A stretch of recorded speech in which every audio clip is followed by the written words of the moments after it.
সাগর পাড়ে পুলিশের এক ডিআইজির ছোট ভাইয়ের খুন হয়। পুলিশ খুনি সন্দেহ করে কয়েকজনকে অ্যারেস্টও করে।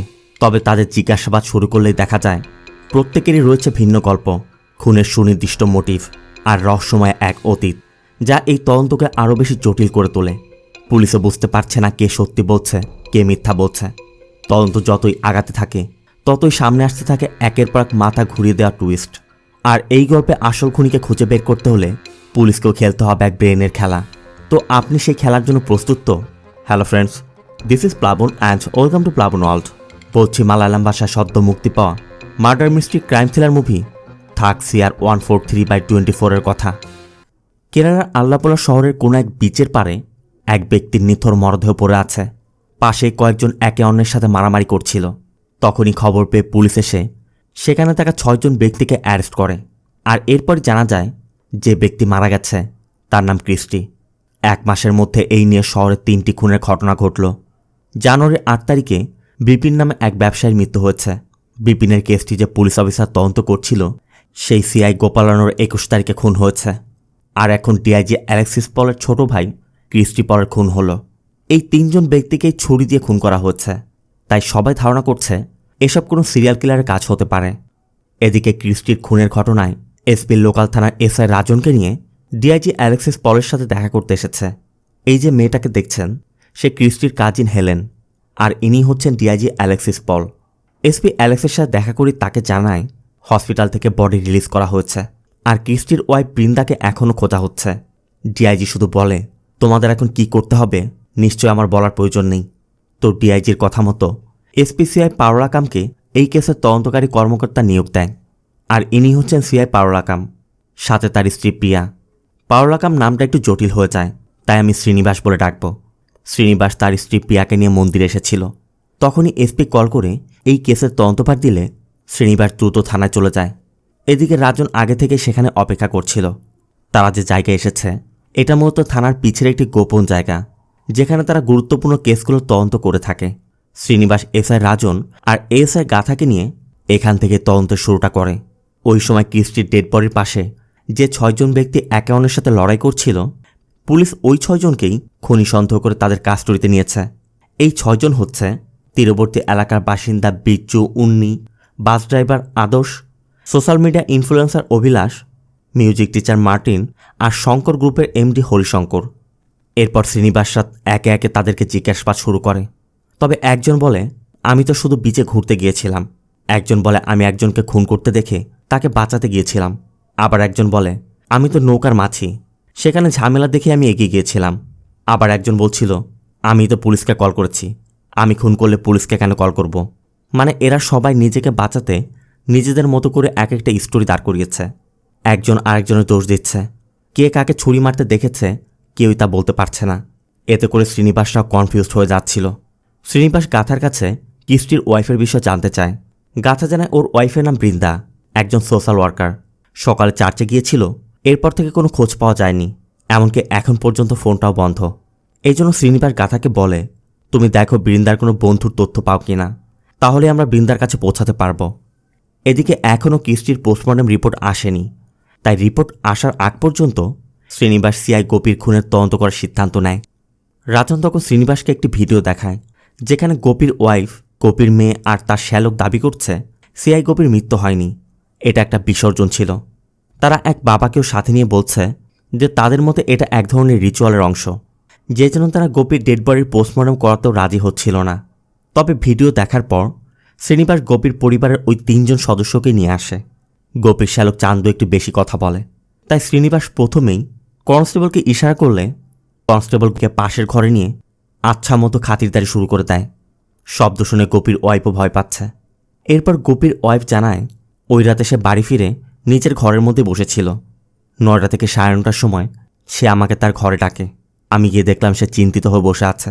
এরপর আমার কাছে কিছু খেতে চাইলে আমি কিচেনে চলে যাই, আর এরপর ফিরে এসে দেখি ঘরের মধ্যে ঈশ্বর দাঁড়িয়ে আছে। মূলত তার মতে ঈশ্বর নিচে এসে গোপীর আত্মা নিয়ে গেছে। অবশ্য শ্রীনিবাসও বুঝতে পারছে এই মহিলা তাদের বোকা বানানোর চেষ্টা করছে। এরপর গোপীর ওয়াইফকে সরিয়ে দিয়ে শ্রীনিবাস গোপীর মেয়ে ভাগ্যাকে জিজ্ঞাসাবাদ শুরু করে। ভাগ্যা জানায় সে মেঙ্গালোরে বায়োটেকনোলজি নিয়ে বিএসসি করছে। বাবার রিটায়ারমেন্ট উপলক্ষে সে 1 সপ্তাহ ছুটি নিয়ে বাড়িতে ছিল। আর ঘটনার রাতের বিষয় জানতে চাইলে ভাগ্যা জানায় যে ওই রাত 10টার দিকে আমি বাড়ির পেছনে শব্দ শুনতে পেয়েছিলাম, তবে ভয়ে সেখানে যাইনি। শ্রীনিবাস জানতে চায় ওই শব্দ পাওয়ার পর কিচেন থেকে তোমার বাবার ঘরে যাওয়ার রাস্তায় কোনো রকম কোনো শব্দ পেয়েছিলে বা লাইট অন করতে দেখেছিলে? ভাগ্যা বলে না, আমি এমন কোনো শব্দও পাইনি, আর লাইটগুলো তো অফ ছিল। সাথে ভাগ্যা শ্রীনিবাসকে বলছিল আমার বাবার সাথে আসলে কি হচ্ছে, আমি এর সত্যটা জানতে চাই। ভাগ্যা চলে যেতে রাজনও বলছিল ওর মা একটা মিথ্যাবাদী, তবে মেয়েটা নির্দোষ। কিন্তু শ্রীনিবাসের কথা এই মেয়েটির বডি ল্যাঙ্গুয়েজ বলছে সে মিথ্যা বলছে, কারণ আগে পুলিশকে তারা যে স্টেটমেন্ট দিয়েছিল সেখানে মেয়েটা বলেছিল ওই রাতে সে 9টায় ঘুমিয়েছিল, কিন্তু আজ বলছে 10টায় বাড়ির পিছে সে শব্দ শুনেছে। এরপর শ্রীনিবাসরা সেই বাবাকে ডাকে যে এই মৃত্যুটাকে বিসর্জন বলে চালিয়ে দেওয়ার চেষ্টা করেছিল। অবশ্য শ্রীনিবাসের প্রশ্নের মুখে সে একসময় স্বীকার করে বলেই দেয় যে ওরা আমাকে 20,000 টাকা দিয়েছিল, এজন্য আমি এমনটা বলেছি। আপনি আমাকে 25,000 দিন, আমি আপনাকে সত্যটা বলে দিব। আর এরপরে শ্রীনিবাস সবাইকে মুখোমুখি করে ওই রাতের আসল ঘটনার বিষয় জানতে চায়। এরপর গোপীর স্ত্রী সত্যটা জানায়, আর এখান থেকে সিন চলে যায় সেই ঘটনার রাতে। গোপী বাড়িতে ফিরে দেখে চান্দু ব্যবসায় ধরা খেয়ে তার বাড়িতে এসে বসে আছে। গোপীর ওয়াইফ বলছিল ব্যবসায় লাভ লস থাকেই, আমার ভাইয়ের কপাল খারাপ ছিল তাই লস হয়েছে, এখন তুমি ওকে হেল্প করবে কিনা সেটা বলো। গোপী স্পষ্ট করে বলে দেয় ব্যবসার নামে ওকে আমি 1 পয়সাও দিব না, আর তোমরা যদি আমার রিটায়ারমেন্ট টাকার দিকে তাকিয়ে থাকো কোনো লাভ নেই, ওই টাকা আমি আমার মেয়ের বিয়ের জন্য রেখেছি। অবশ্য গোপীর ওয়াইফ চান্দুকে বোঝায় তুই ভাবিস না, কোনো একটা ব্যবস্থা করবই। এদিকে গোপী ঘরে ঢুকতেই দেখে ভাগ্যা ড্রাগ নিচ্ছে, আর দেখা মাত্রই গোপী ভাগ্যার থেকে ড্রাগ কেড়ে নেয়। এতে করে ভাগ্যাও নেশার ঘরে ফরকাটা ছুরি নিয়ে নিজের বাবার পেটে ঢুকিয়ে দেয়। গোপীও তখন রক্তাক্ত অবস্থায় বাইরে এসে চান্দুকে বলছিল আমাকে হসপিটালে নিয়ে যা। তখনই গোপীর ওয়াইফ এসে বলে থাম তো, এত দরদ দেখাতে হবে না, মাত্রই তো বলল তোকে হেল্প করতে পারবে না, আগে আমাদের হেল্প করুক তারপর যা করার করবি। চান্দু মূলত স্ট্যাম্প পেপারে ব্যবসা করত, তাই গোপীর ওয়াইফ চান্দুকে দিয়ে একটি ব্ল্যাঙ্ক স্ট্যাম্পের মধ্যে গোপীর টিপসই নেয়। এরপর চান্দু যখন গোপীকে হসপিটালে নিতে যাবে ততক্ষণে গোপী মারা গেছে। তাই গোপীর খুনটাকে আড় করতেই মূলত ওই বাবাকে টাকা দিয়ে তারা এই নাটকটা সাজিয়েছিল। আর এর মধ্য দিয়েই শ্রীনিবাস মাত্র কয়েক ঘন্টার মধ্যে সিআই গোপীর খুনের কেসটি সলভ করে ফেলে। আর এরপরে অ্যালেক্স কল করে শ্রীনিবাসকে বলে আমি স্পেশাল টিম বানিয়ে তোমাকে পাঠালাম আমার ভাইয়ের কেস সলভ করতে, আর তুমি কোনো আপডেট না দিয়ে অন্য তদন্ত করছো। শ্রীনিবাস বলে স্যার আপডেট আছে, আপনার ভাইয়ের খুনটা কোনো সিরিয়াল কিলার করেনি, কারণ প্রথম মার্ডার স্পটে পাওয়া ফিঙ্গারপ্রিন্ট আপনার ভাইয়ের খুনের স্পটে পাওয়া ফিঙ্গারপ্রিন্টের সাথে ম্যাচ করেনি। ক্রিস্টির মার্ডার স্পটে ক্রিস্টি সহ 6 জনের ফিঙ্গারপ্রিন্ট পাওয়া গেছে, তাই আমার বিশ্বাস আমরা যে 6 জনকে কাস্টডিতে নিয়েছি এদের মধ্যে কেউ একজন ক্রিস্টিকে খুন করেছে। এটা শুনে ডিআইজিও দ্রুত খুনিকে খুঁজে বের করতে বলে। এদিকে সিআই গোপীর কেসটি সলভ হয়ে যাওয়ায় শ্রীনিবাসা এখন স্পষ্ট বুঝতে পারছে এটা কোনো সিরিয়াল কিলারের কাজ না, এই জন্য তাদের কাজটিও সহজ হয়ে গেল। তবে শ্রীনিবাসের কথা খুনিকে খুঁজে বের করতে হলে আগে আমাদের ক্রিস্টির সম্পর্কে ভালো করে জানতে হবে। এই জন্য শ্রীনিবাস প্রথমে ক্রিস্টির মাকে জিজ্ঞাসাবাদ করে। ক্রিস্টির মা জানায় ক্রিস্টি খুব ভালো ছেলে, ওর সাথে কারো কোনো ঝামেলা ছিল না। আবার ক্রিস্টির শ্বশুর মানে বৃন্দার বাবাও জানায় ক্রিস্টি বৃন্দাকে খুবই ভালোবাসত, অনেক টেক কেয়ার করত। যতদূর সে জানে ক্রিস্টির কোনো শত্রু ছিল না। আবার ক্রিস্টির খুনের পর থেকে বৃন্দার কোনো খোঁজ পাচ্ছে না। ক্রিস্টির ড্রাইভারও জানায় ওই দিন সে যখন ক্রিস্টিকে বিচের পাড়ে নিয়ে গিয়েছিল ক্রিস্টি সেদিন খুব আনন্দে ছিল। হঠাৎ করে এমন একটা ঘটনা ঘটে যাবে কেউই সেটা কল্পনা করতে পারেনি। তবে এদের থেকে কোনো তথ্যই পাওয়া যাচ্ছে না। গাতা তখন শ্রীনিবাসকে বলে স্যার আমি ক্রিস্টিকে আগে থেকে জানি। শ্রীনিবাসের কথা কিভাবে জানো?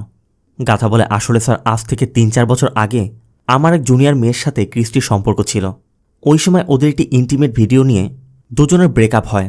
ক্রিস্টি তখন বারবার ভিডিওর কথা বলে মেয়েটিকে ব্ল্যাকমেল করার চেষ্টা করছিল, এই জন্য মেয়েটা থানায় কমপ্লেনও করেছিল। কিন্তু ওই সময় ডিআইজির ভাই বলে পুলিশ সেটা তদন্ত করে দেখেনি। শ্রীনিবাস তখন ওই মেয়েটার কন্ট্যাক্ট ডিটেলস জানতে চায়। গাথা বলে স্যার অনেক দিনের কথা, আমার সাথে কোনো যোগাযোগ নেই, ওর ফোন নম্বরটাও আমার কাছে নেই। তবে ওই সময় স্টেশন ইনচার্জ রাজা স্যার এই কেসটি দেখছিল, আপনি তার সাথে কথা বলে হয়তো ডিটেলস জানতে পারবেন। শ্রীনিবাস তখন রাজাকে কল করে এবং ক্রিস্টির বিষয়ে বললে ক্রিস্টির কথা শুনে রাজা বলে ওঠে আপনি শালিনীর সম্পর্কে তথ্য নিতে কল করেছেন তাই তো? রাজা থেকে শালিনীর ডিটেলস নিয়ে শ্রীনিবাস শালিনীকেও জিজ্ঞাসাবাদ করে। তবে সামনে মাসে শালিনীর বিয়ে, তাই শালিনী এই বিষয় নিয়ে ভয় পাচ্ছিল। শ্রীনিবাস কথা দেয় তুমি শুধু আমাদেরকে ওর সম্পর্কে তথ্য দাও, আমরা এই বিষয়ে কাউকে কিছু বলবো না। শালিনী বলে ওই ঘটনার পর ক্রিস্টির সাথে তার কোনো যোগাযোগই নেই। তবে আমাদের যখন ব্রেকআপ হয়েছিল তখন আমি রাগের বশে ক্রিস্টিকে নিয়ে ফেসবুকে একটি পোস্ট করেছিলাম। পরবর্তীতে রাজা স্যারের অনুরোধে আমি সেটা ডিলিটও করে দিই। তবে ওই পোস্ট দেখে বেশ কয়েকটি মেয়ে আমাকে মেসেজ করেছিল। তখন আমি জানতে পারি ক্রিস্টির ওই সকল মেয়েদের সাথে রিলেশন চলছিল। আর এতে করে এখন বোঝা যাচ্ছে ক্রিস্টি অনেক মেয়ের সাথে রিলেশন করে বেড়াতো। তাই শালিনী থেকে এই তথ্য জানার পর শ্রীনিবাস ক্রিস্টির সকল সোশ্যাল মিডিয়া প্রোফাইল চেক করতে বলে। এর মধ্যে শ্রীনিবাসা আরেকটি তথ্য পায়। ক্রিস্টি যখন সকালে বাড়ি থেকে বের হয়েছিল ঠিক এরপরই ক্রিস্টির ওয়াইফ বৃন্দা বাড়ির সামনে থেকে একটি ট্যাক্সি নিয়ে কোয়েম্বাটুরে গিয়েছিল। আর কোয়েম্বাটুর থেকে একটি ফ্লাইট নিয়ে আজই সে কুয়ালালামপুরে চলে গেছে। আবার ক্রিস্টির সোশ্যাল মিডিয়া চেক করে দেখা যায় ক্রিস্টির ওয়াইফ ব্যতীত ক্রিস্টির আরও দুটি মেয়ের সাথে অবৈধ সম্পর্ক চলছিল। একজনের নাম হেলেন, মানে ক্রিস্টির কাজিন, যাকে আমরা ক্রিস্টির মৃত্যুর দিন তার বাড়িতে দেখেছিলাম। আর দ্বিতীয় মেয়ের নাম কীর্তি। তবে কীর্তির বিষয় এখন ডিটেলস পাওয়া যায়নি। আধা ঘন্টার মধ্যে ডিটেলস চলে আসবে। এরপর জিজ্ঞাসাবাদ করতে হেলেনকে নিয়ে আসা হয়। শ্রীনিবাস প্রথমে হেলেনকে বলে, তোমার ফোন লোকেশন বলছে ক্রিস্টি যখন খুন হয়েছিল তুমি বিচের আশেপাশেই ছিলে, তার মানে তুমি সেখানে ছিলে এবং সব কিছু দেখেছ। গাথাও বলে, দেখো ক্রিস্টির ফোন চেক করে আমরা অলরেডি তোমাদের চ্যাট এবং সেলফি দেখেছি।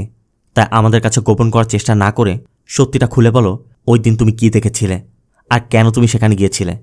অবশেষে হেলেন স্বীকার করে যে আমি ওই দিন ক্রিস্টির সাথে দেখা করতে বিচে গিয়েছিলাম ঠিকই, তবে আমি সেখানে গিয়ে দেখি ক্রিস্টির খুন হয়েছে। পাশেই চুরি হাতে এক ব্যক্তি আরেকজনকে কোপানোর চেষ্টা করছে। তখন আরও কয়েকজন লোক এসে তাদেরকে থামানোর চেষ্টা করছিল। এটা দেখে আমিও সেখান থেকে চলে যাই। শ্রীনিবাস তখন ক্রিস্টিকে ওই 6 ব্যক্তিকে দেখায় এবং জানতে চায় এদের মধ্যে কোন দুজন ব্যক্তিকে তুমি ফাইট করতে দেখেছিলে। হেলেন তখন মার্টিন আর হরিকে দেখিয়ে দেয়। এর মধ্যে ক্রিস্টির আরেক গার্লফ্রেন্ডের ফটো এসে পড়ে। শ্রীনিবাস ওই ফটো চেক করে দেখে ক্রিস্টির দ্বিতীয় গার্লফ্রেন্ড কীর্তি হরিরই ওয়াইফ। আর এতে করে শ্রীনিবাসা ধারণা করে নেয় হরি তাদের রিলেশনের কথা জানতে পেরে ক্রিস্টিকে খুন করতে পারে।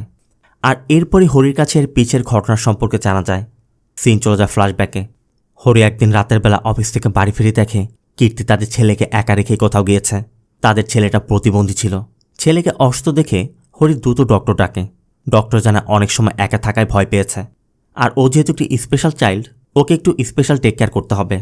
ডক্টর চলে যাওয়ার পর কীর্তি আসে। হরি জানতে চায় তুমি ছেলেকে রেখে কোথায় গিয়েছিলে। কীর্তির কথা, আমার তো কাজ থাকতে পারে, সবসময় আমাকে কেন টেক কেয়ার করতে হবে, তুমিও তো করতে পারো। আর তুমি যদি করতে না পারো তাহলে আমি ওকে কোনো স্পেশাল স্কুলে ভর্তি করিয়ে দিই, তারাই টেক কেয়ার করবে। হরির কথা, আমার ছেলেকে আমি কোথায় রাখবো না রাখবো সেটা আমি বুঝবো। কীর্তি বলে, দেখো ও অসুস্থ হয়েছে, মরে তো আর যায়নি। সাথে সাথে হরি কীর্তিকে থাপ্পড় মেরে বসে। আর এরপরই কীর্তি বলে, আমি অনেক সহ্য করেছি, আজ শোনো, এটা তোমার ছেলে না, তাই তোমার তো চিন্তা করতে হবে না। এখান থেকে সিন প্রেজেন্টে। হরি শ্রীনিবাসদেরও বলে, আসলে আমি আগে থেকে বন্ধা ছিলাম। বিয়ের পর বাচ্চা নিতে আমি অনেক ট্রিটমেন্টও করিয়েছিলাম। অনেক ট্রিটমেন্টের পর অবশেষে আচ্চুর জন্ম হয়েছিল। আমি ভেবেছিলাম ওই বাচ্চাটা হয়তো বা আমারই, কিন্তু পরে আমি জানতে পারি ওই বাচ্চা আমার না। আর ওই ঘটনার পর কীর্তি আমার বাচ্চাকে নিয়ে চলে গিয়েছিল। সব কিছু জানার পর আমারও ওকে খুন করার ইচ্ছা হচ্ছিল। তবে এরপরই একদিন হরির বাবা হরির সাথে দেখা করতে আসে। হরি মূলত তার বাবার কাছে বিষয়টা গোপন রাখার চেষ্টা করছিল, কিন্তু হরি বুঝতে পারে তার বাবা জেনে গেছে। হরির কন্ডিশনও সে বুঝতে পারছিল। এই জন্য হরির বাবা হরিকে বলে, তুমি কেন কষ্ট পাবে, যারা তোমাকে ধোঁকা দিয়েছে তাদেরকে অবশ্যই শাস্তি পেতে হবে। আবার কীর্তিকে কিছু করলে কীর্তির সন্তানে কি হবে, এই চিন্তা করে হরির বাবা বলে, যে ব্যক্তির জন্য এই সব কিছু হয়েছে তার বেঁচে থাকার কোনো অধিকার নেই, আর তার শাস্তিটা তোমার নিজ হাতে দিতে হবে। কিন্তু হরির কথা কে বাচ্চার বাবা সেটা তো আমি জানি না, আর ওর কাছে আমি জিজ্ঞেসও করতে পারছি না। হরির বাবা তখন হরিকে কীর্তির কথা বলে যে তোমাকে খুঁজতে হবে না, আমি সব তথ্য নিয়েছি। এখানে আমাদের এটাও দেখানো হয় হরি যখন কীর্তিকে বিয়ে করেছিল সেখানে কীর্তি ও বৃন্দাকে নিয়ে উপস্থিত ছিল। মূলত হরি কীর্তির বন্ধু ছিল, আর বন্ধুই বন্ধুকে ধোঁকা দিয়েছে। এই জন্য হরি ওই দিন বিচের পাড়ে কীর্তিকে একা পেয়ে কীর্তির পেটে ছুরি ঢুকিয়ে দিয়েছিল। আর এরপরে সেখানে মার্টিন এসেছিল। তবে কীর্তির মুখে এই গল্প শোনার পর মার্টিন বলে ওঠে, যে কাজ নিজের করার কথা সেটা করতে না পেরে অন্যের কাজের ক্রেডিট নিচ্ছ। শ্রীনিবাসের কথা তুমি কি বলতে চাইছ? মার্টিন বলে, স্যার আমি কীর্তিকে খুন করেছি। আর এটা শোনা মাত্রই সবার চোখ কপাল উঠে যায়। একদিকে হরি বলছে সে খুন করেছে, আবার মার্টিন বলছে সে খুন করেছে। তাহলে কীর্তির খুনটা কে করলো? আবার হরি যে কীর্তিকে খুন করেছে তার পিছে একটি কারণও দেখিয়েছে, কিন্তু মার্টিনের কীর্তিকে খুন করার পিছের কারণ কি হতে পারে? তাহলে চলুন সেই কারণটা জেনে আসি। সিন চলে যায় ফ্ল্যাশব্যাকে। মার্টিনের ছেলের স্কুলের সাংস্কৃতিক অনুষ্ঠান। মার্টিন যেহেতু একজন মিউজিক টিচার, তাই মার্টিনও গান গাইবে। মার্টিনের ছেলেও তার বন্ধুদের বলছিল, দেখিস আমার বাবা গান গাইতে আসবে। কিন্তু মার্টিনের পায়ে সমস্যা থাকায় মার্টিন খুঁড়িয়ে খুঁড়িয়ে গান গাইতে আসায় মার্টিনের ছেলের যে বন্ধুরা ছিল সবাই মার্টিনকে দেখে হাসছিল। এতে করে মার্টিনের ছেলে খুবই লজ্জা পায়। এমনকি প্রোগ্রাম শেষে অন্য একজন বন্ধু বলছিল, তোর বাবাকে দেখাবি বলেছিলি, দেখাবি না? মার্টিনের ছেলে তখন মার্টিনকে না দেখিয়ে পাশে থাকা অন্য একজন ব্যক্তিকে দেখিয়ে দেয় যে এই যে আমার বাবা। আর এই বিষয়টি মার্টিনে লক্ষ্য করে যে তার ছেলে তাকে না দেখিয়ে অন্য একজনকে দেখিয়ে দিচ্ছে। এটা দেখে মার্টিন বেশ কষ্ট পায়। মার্টিনের ছেলেও বিষয়টা বুঝতে পেরে বাড়িতে ফিরে রাতের বেলা মার্টিনকে বলছিল, বাবা আমি বুঝতে পারিনি, আমার অনেক ভুল হয়ে গেছে, ভবিষ্যতে আমি কখনোই এমন কাজ করব না। কিন্তু মার্টিন প্রচণ্ড রেগে আছে। ছেলেটা যতই ক্ষমা চাক না কেন মার্টিন ভ্রুক্ষেপই করছে না, কারণ মার্টিন তো কষ্ট পেয়েছে। তাই মার্টিন বের হয়ে যাচ্ছিল। তখনও ছেলেটা মার্টিনকে আটকানোর চেষ্টা করলে মার্টিনের সময় ছেলেটাকে ধাক্কা দিয়ে ফেলে দিয়ে সোজা একটি বারে চলে যায়। এরপর মার্টিনের ওয়াইফ মার্টিনকে বেশ কয়েকবার কল করে, কিন্তু মার্টিন রাগের বশে তার কলও পিক করছে না। অবশেষে মার্টিনের এক বন্ধু এসে মার্টিনকে বলে, তোর ওয়াইফ কতবার কল করছে, কল তো অন্তত রিসিভ কর। আর বাচ্চা ছেলে ভুল করে ফেলেছে। মার্টিনের কথা এটা কিভাবে ভুল হয়? নিজের বাবাকে না দেখিয়ে অন্য একজনকে নিজের বাবা পরিচয় করে দিয়েছে। মার্টিনের বন্ধু মার্টিনকে বলছিল, বাদ দে না, তোরই তো সন্তান, এখন এসব বাদ দিয়ে বাড়িতে ফিরে যা। এরপর মার্টিন বাড়িতে ফিরে যায়। তবে বাড়িতে ফিরে দেখে মার্টিনের ওয়াইফ বিনা তার ছেলের রক্তাক্ত মরদেহ নিয়ে বসে আছে। মূলত মার্টিন বের হওয়ার সময় যখন ছেলেকে ধাক্কা দিয়েছিল, দোলনার সাথে মাথায় আঘাত পেয়ে ছেলেটার মৃত্যু হয়েছে। দেখা মাত্রই মার্টিন ছুটে গিয়ে ছেলেকে ডাকছিল, ছেলেকে জাগানোর চেষ্টা করছিল। তখন বিনা বলে, তোমাকে আমি কতবার কল করেছি, তুমি একবারও রিসিভ করেছ? এখন আর ওকে ডেকে কোনো লাভ নেই, ও চলে গেছে। আর তুমি ওকে স্পর্শ করবে না, কারণ তুমি ওকে খুন করেছ। ছেলেটা কতবার তোমার হাতে পায়ে ধরে ক্ষমা চেয়েছে, একবার তুমি ছেলেটার সাথে কথা বলনি। ওই ঘটনার পর বিনাও চলে গিয়েছিল। মার্টিনও নিজের ভুল বুঝতে পেরে নিজের ছেলেকে খুনের দায় পুলিশের কাছে গিয়ে স্যারেন্ডার করে। কোর্টও মার্টিনের সিচুয়েশনটা বুঝতে পেরে মার্টিনের কম সাজা দিয়েছিল। তবে সাজা কেটে মার্টিন যখন বের হয়ে আসে, না ছিল তার সন্তান, না ছিল তার ওয়াইফ। মার্টিন পুরো একা হয়ে গিয়েছিল। এরপরই একদিন একটি স্কুলে মার্টিনের সাথে বৃন্দার পরিচয় হয়। ধীরে ধীরে তারা একে অন্যকে পছন্দ করতে শুরু করে। একদিন মার্টিন বৃন্দাকে নিয়ে একটি কফি শপে বসে কথা বলছিল। তবে বৃন্দাকে মন খারাপ করে বসে থাকতে দেখে মার্টিন জানতে চাইছিল, তোমার কি হয়েছে সত্যিটা বলো তো। বৃন্দা তখন মার্টিনকে ক্রিস্টির বিষয় বলে যে বৃন্দা একদিন বাড়িতে ফিরে দেখে ক্রিস্টি ওয়াশরুমে শাওয়ার নিচ্ছে। বৃন্দা বাইরে থেকে এসে ক্লান্ত হয়ে গিয়েছিল, তাই বৃন্দা বিছানায় শুয়ে পড়ে। ঠিক তখনই বৃন্দা লক্ষ্য করে বিছানায় মেয়েদের চুল পড়ে আছে। এতে করে বৃন্দার সন্দেহ হয়। আবার ওই মুহূর্তে ক্রিস্টির ফোনে কিছু মেসেজও আসে। তাই বৃন্দা ক্রিস্টি আসার আগেই ক্রিস্টির ফোন চেক করে ক্রিস্টির সম্পর্কে সব কিছু জানতে পেরেছিল। বৃন্দা ওই দিনই জানতে পারে ক্রিস্টির কীর্তির সাথে সম্পর্ক রয়েছে। আর এটা একদিন দুদিনের নয়, বৃন্দার সাথে ক্রিস্টির বিয়ে হয়েছে 3 বছর, কিন্তু ক্রিস্টি এবং কীর্তির সম্পর্কটা 4 বছরের, যেটা তারা দুজনই গোপন করেছে। বৃন্দা মার্টিনকে বলে, আমি অনেকদিন যাবৎ ভাবছিলাম তোমাকে সব কিছু খুলে বলবো, আজ তোমাকে বলেই দিলাম। আসলে ক্রিস্টি যদি আমার জীবনে না থাকতো তাহলে বাকি জীবনটা আমি তোমার সাথে কাটিয়ে দিতাম। আর এটা শুনে মার্টিন বলে, যদি ক্রিস্টি না থাকে? মার্টিনের ভাষ্য মতো এরপরই মূলত মার্টিন বিচে গিয়ে ক্রিস্টিকে ছুরি মেরে খুন করেছে। তবে মার্টিনের স্টোরি শোনার পর শ্রীনিবাস মার্টিনের কাছে জানতে চায়, কখন থেকে আমি তোমাদের কাছে জানতে চাইছি, কই তোমরা তো কেউই স্বীকার করলে না, এখন কেন বলছো? মার্টিন বলে, স্যার আমি তো শুধুমাত্র ওর সাথে জীবনযাপন করতে এই কাজটি করেছিলাম, কিন্তু কিছুক্ষণ আগে আপনাদের কথা আমি জানতে পারলাম বৃন্দা আমাকেও ধোঁকা দিয়ে কুয়ালালামপুর চলে গেছে। মূলত কিছুক্ষণ আগে শ্রীনিবাসা যখন হেলেনকে জিজ্ঞাসাবাদ করছিল, তখন এসআই রাজন হেলেনকে বলেছিল, ওর ওয়াইফের ভয় পাচ্ছ? ভয় পেও না, ওর ওয়াইফ তো কুয়ালালামপুর চলে গেছে, তাই এখন সত্যিটা খুলে বলো। মার্টিন তখন পাশে দাঁড়িয়ে সব কিছু শুনে বুঝতে পেরেছিল বৃন্দা তাকে ধোঁকা দিয়ে দেশ ছেড়ে পালিয়েছে। তবে শ্রীনিবাসরা এখন কনফিউশনে পড়ে গেছে, কে সত্যি বলছে কে মিথ্যা বলছে কিছুই বুঝতে পারা যাচ্ছে না। আবার মার্টিন যে গল্প শুনেছে সেটা কতটুকু সত্য যাচাই করতে মার্টিনের এক্স ওয়াইফ বিনাকে ডাকা হয়। বিনা আদি নামে এক লোককে বিয়ে করেছে। বিনার চোখে মার্টিন এখনও তার ছেলের খুনি, তাই বিনা মার্টিনের সম্পর্কে কিছু বলতেও চাইছে না। তবে বিনা শুধু এতটুকু বলে, ছেলের সম্পর্কে মার্টিন যে তথ্য দিয়েছে সেটা সত্যি। পরে কি হয়েছিল আর কিছু জানি না। এদিকে বিনাকে ভিতরে জিজ্ঞাসাবাদ করা হচ্ছে দেখে বিনার হাজব্যান্ড আদি ভিতরে যাওয়ার জন্য পাগল হয়ে গিয়েছে।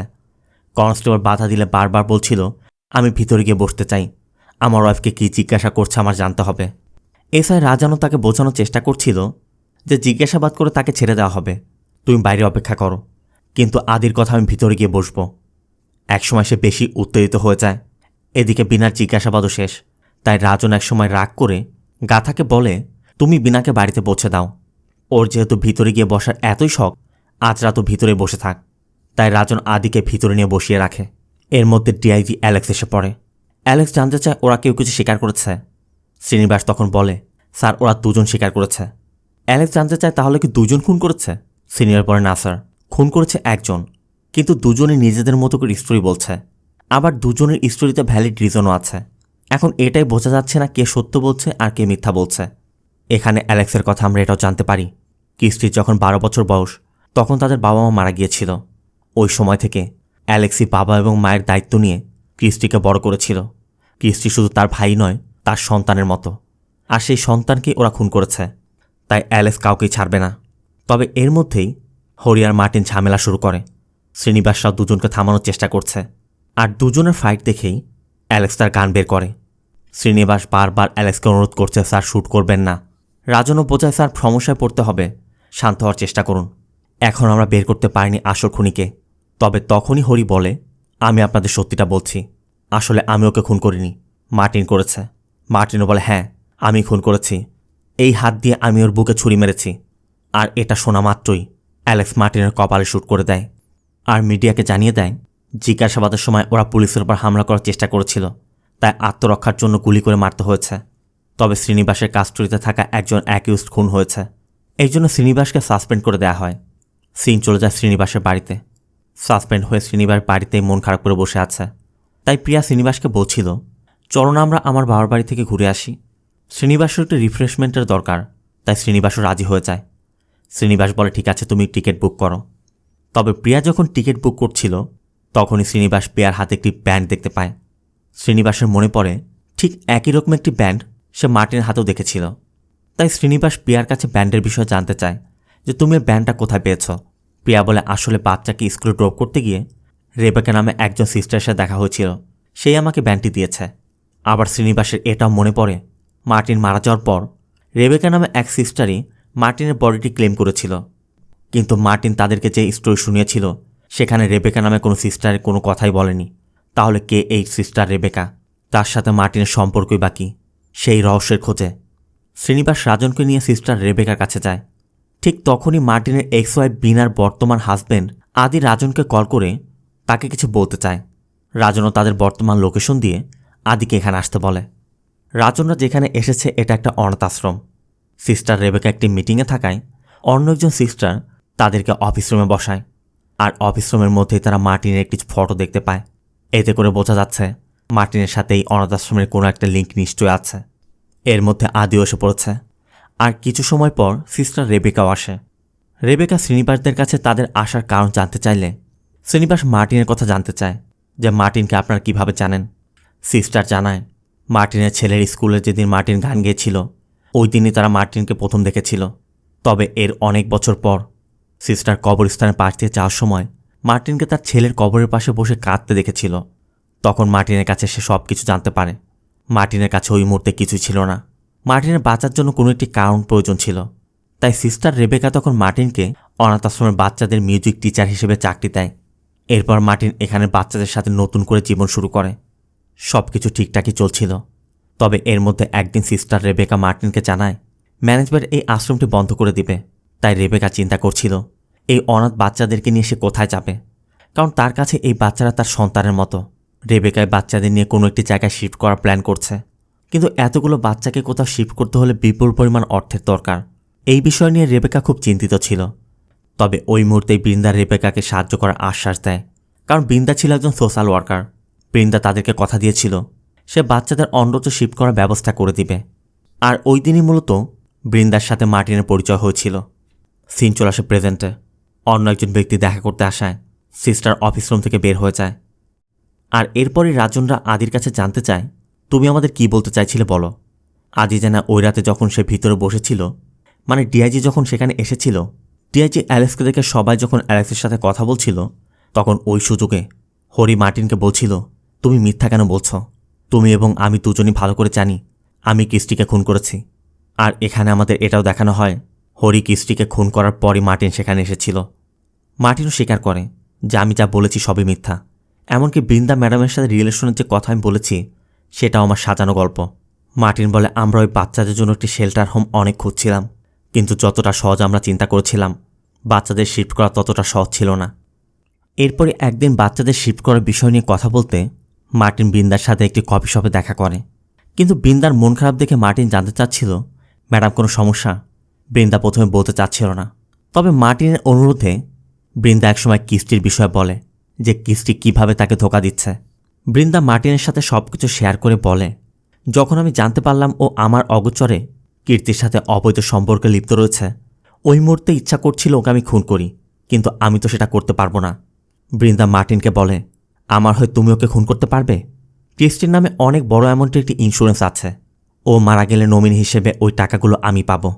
ওই টাকা দিয়ে আমি অনাথ আশ্রম অন্যত্র শিফটও করাতে পারবো, আর যেটা থাকবে তা দিয়ে বাকি জীবন আমি অনায়াসে কাটিয়ে দিতে পারবো। মার্টিনের কথা দেখুন ম্যাডাম, একবার অজান্তে করা ভুলের কারণে আমি জেলে গিয়েছি। আমার জীবন সব কিছু শেষ হয়ে গিয়েছিল। নতুন করে আমি আবার জীবনটা শুরু করেছি।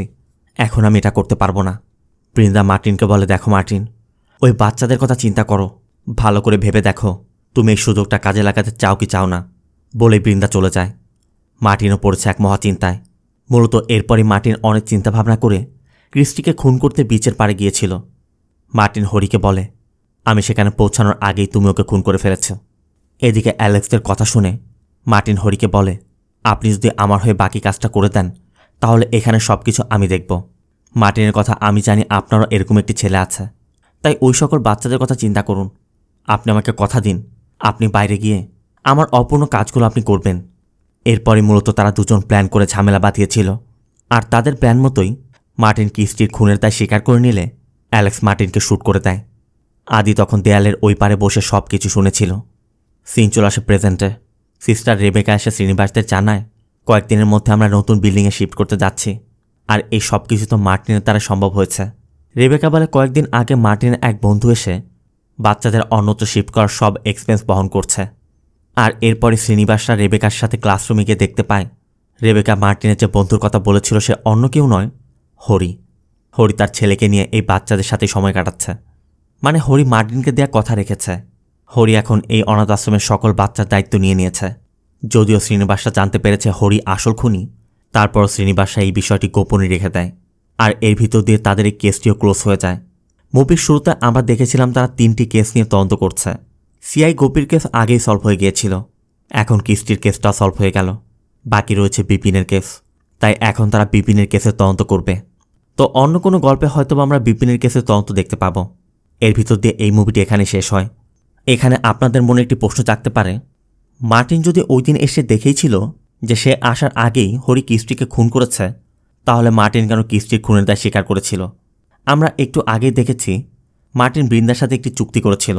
ওই চুক্তির জন্যই মূলত মার্টিন কিস্টির খুনের দায়টি স্বীকার করে নিয়েছিল। আর বাচ্চাদের শিফটিংয়ের জন্যই যে বৃন্দার সাথে তার চুক্তি হয়েছে, এটা জানাজানি হলে হয়তোবা বাচ্চাদের অন্যত্র শিফট করতে প্রবলেম হতে পারে। তাই ওই বিষয়টি গোপন রাখতেই মার্টিন বৃন্দার সাথে তার অ্যাফেয়ারের মিথ্যা কথা বলেছিল। কিন্তু পরবর্তীতে মার্টিন যখন জানতে পারল বৃন্দা তাকে ধোঁকা দিয়ে কুয়ালালামপুর পালিয়ে গেছে, তখনই মূলত মার্টিন হরির সাথে ওই চুক্তিটি করেছে। কারণ মার্টিন ভালো করে জানত হরির ছেলেটাও যেহেতু প্রতিবন্ধী, তাই হরি প্রতিবন্ধী বাচ্চাদের কষ্টটা বুঝতে পারবে। মুভিতে মার্টিন নিজের জীবন দিয়ে বাচ্চাদের জন্য যেটা করে গিয়েছে সেটা না বললেই নয়। তা আশা করব মার্টিনের জন্য কমেন্ট বক্সে কিছু তো অন্তত লিখবেন। আর ভিডিওটি ভালো লাগলে ভিডিওতে লাইক দিয়ে চ্যানেলটিকে সাবস্ক্রাইব করতে একদম ভুল করবেন না। দেখা হবে অন্য কোনো মুভি বা সিরিজের এক্সপ্লেনেশন ভিডিওতে। ততক্ষণ সব ভালো থাকবেন, সুস্থ থাকবেন। আল্লাহ হাফেজ।